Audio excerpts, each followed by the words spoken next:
Three Magical Sisters.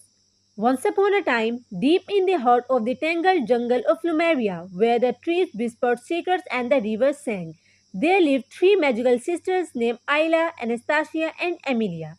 These sisters were as unique as they were powerful, each gifted with extraordinary abilities that set them apart. Ayla, the eldest sister, could summon storms and control the speed of the wind.